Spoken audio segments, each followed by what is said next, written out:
Afternoon. Expert calls for fuel subsidy reform instead of removal.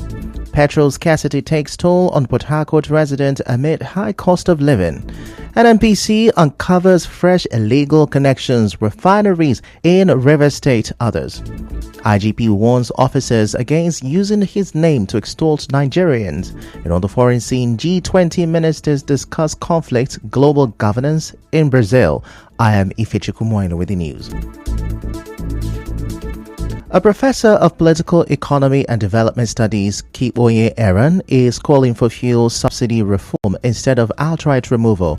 Mr. Kiboye made the call on Nigerian 4FM's Morning Crossfire today. He said President Bola Tinubu should have addressed the issues with fuel subsidy instead of scrapping it altogether. He said many developed countries invest heavily in subsidies to support their citizens. There was nothing wrong with subsidy per se. I say this because subsidy is done by many sensible governments globally. The US spends over $1.something trillion subsidizing transportation, energy, and agriculture. We are told, in fact, we knew that the whole idea of subsidy in Nigeria has been a scam, riddled with corruption and all of that. What anybody that meant well for this country should have done was to look at the corruption in the subsidy, block the holes, and retain subsidy. Expressing concern over Nigeria's economic situation, Mr. Kiboye called on the president to restore subsidies and fight corruption in the system. Okay, if I were to advise the president, restore subsidy, but remove corruption therein. We've never been serious with fighting corruption. At a time, fighting corruption became highly politicized as a tool for political evangelism. In other words, if you want to join our party, you are declared free. The type of thing that Oshomole made public. So you can't be fighting corruption that way. So if you really want to fight corruption, go headlong, fight corruption. When people know that there are consequences for being corrupt, they will run away.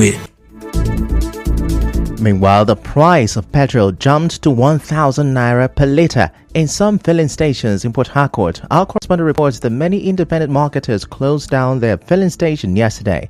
The few that sold to motorists dispensed petrol for between 720 naira and 800 naira. In another development, the federal government has attributed the ongoing food crisis in the country to opposition elements, alleging their involvement in smuggling food items out of the country through 32 newly discovered routes. President Bola Tinubu, represented by Vice President Kashim Shettima, voiced concerns during a public wealth management conference in Abuja on Tuesday. He accused those who failed to secure power in the last election of working against the country's interest. The government emphasized its effort to address economic challenges, including the removal of petrol subsidies to fund infrastructure development. However, reports from the International Monetary Fund (IMF) suggest the government has secretly reintroduced subsidies to manage the rising cost of living. In a related development, the separatist indigenous people of Biafra, IPOB, has advised people in the southeast not to participate in ongoing protests against the current economic challenges in Nigeria under President Bola Tinubu's government. The group issued this warning through its spokesman, Emma Powerful, saying that organizing protests in the southeast could endanger the Igbo people. Meanwhile, the Igbo social-cultural organization Ohaneze Ndi urged the Igbo community to refrain from participating in such protests and advise patience with the Tinubu-led federal government. Now, the Department of State Services has urged organized labor to shelve its planned protests against the prevailing economic situation in the country. It comes as the organized labor on Monday began mobilizing its members for a nationwide protest slated for February 27 and 28 over the cost of living crisis in the country. But the DSS, in a statement by its spokesman, Peter Afunaya, urged the union to shelve the plan in the interest of peace and public order. It urged the union to pursue dialogue and negotiations rather than engage in conduct that could heighten tensions and lead to violence. Away from that, the Nigerian National Petroleum Company Limited, NNPCL, says it has discovered a fresh 223 illegal connections and illegal refineries in the Niger Delta. In a 2-minute video obtained by newsmen today, 27 of the incidences occurred at Matron Engineering Facilities, 21 at Pipeline Infrastructure Nigeria Limited, 7 at Shell Petroleum Development Company facilities, 4 at Tantite Security Service Limited, and 156 incidences were recorded at facilities owned by government security agencies. Also, 20 illegal connections were discovered in Okrika River State, Bayelsa, and Delta State, while illegal refineries were uncovered at different locations in Rivers, Delta, Bayelsa, and Abia State. Speaking on this, NNPCL CEO Mele Kyari said there is no backing down on war on crude oil theft until the mess is eradicated. Still to come, IGP warns officers against using his name to extort Nigerians. Stay with us. On a home at the Greater Tap City, Port Harcourt, a well-planned phased city.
The vigilante group says there is a need to localize or decentralize policing authority to enhance effectiveness and efficiency. They made the statement in reaction to call for the establishment of state police.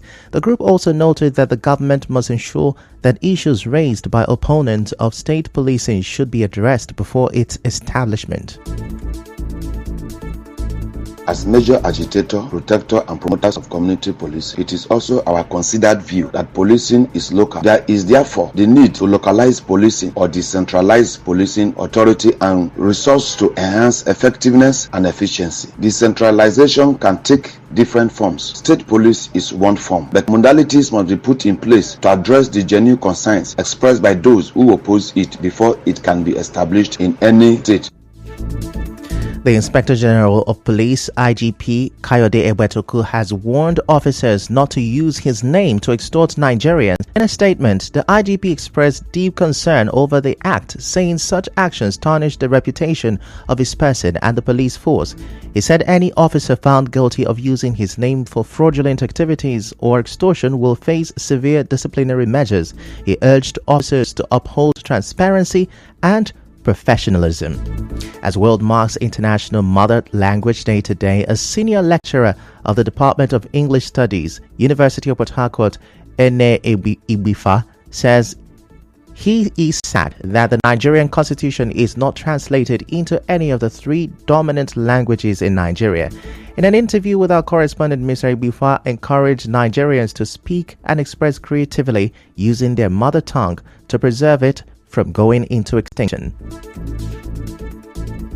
As for me personally, that there are still languages in Nigeria, and then the majority in which you don't even have the Nigerian constitution, as important as that document is translated into. It's heartbreaking for me. Still have instances where, there are states that have not thought of the idea of even dedicating at least one day to conducting the business of government in their own indigenous language. So to save language, it's important that that language is spoken. It's important that people are all encouraged to express creativity in the form of music, in the form of literature, in that language.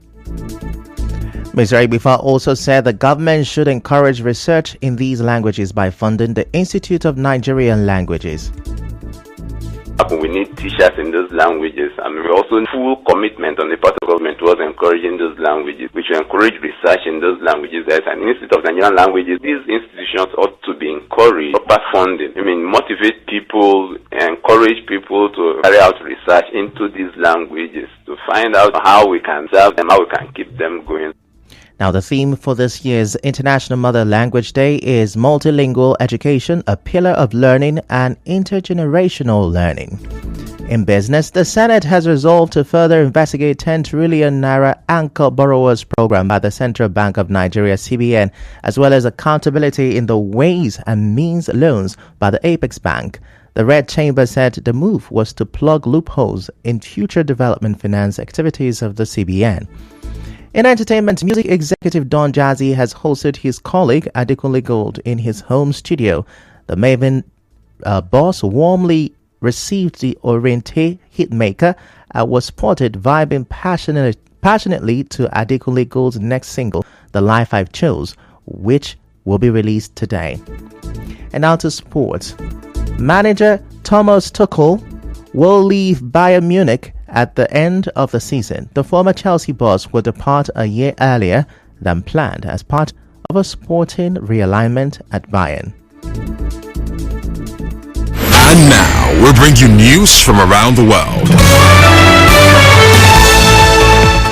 Foreign ministers from the G20 group of nations gathered in Rio de Janeiro today to discuss world tensions and ways to improve multilateral organizations. These discussions are in preparation for their annual Leaders Summit presided by Brazil. Brazilian President Luiz Inácio Lula da Silva has made reform of global governance a top priority for the G20 this year, along with curbing climate change and reducing poverty. That's a wrap on the news this afternoon. Before we go, let's have a look at the major stories. An expert, Kiboye Aaron, has called for fuel subsidy reform instead of removal. An NPC says it has uncovered fresh illegal connections and refineries in rivers and other states. The IGP has warned officers against using his name to extort Nigerians. On the foreign scene, G20 ministers are meeting in Brazil to discuss conflict and global governance. The news was edited by Martha Okerinkem. To reach the news team, send an SMS or WhatsApp to 0808 721 7215. I'm Ifechukwu Moyeli. Many thanks for listening.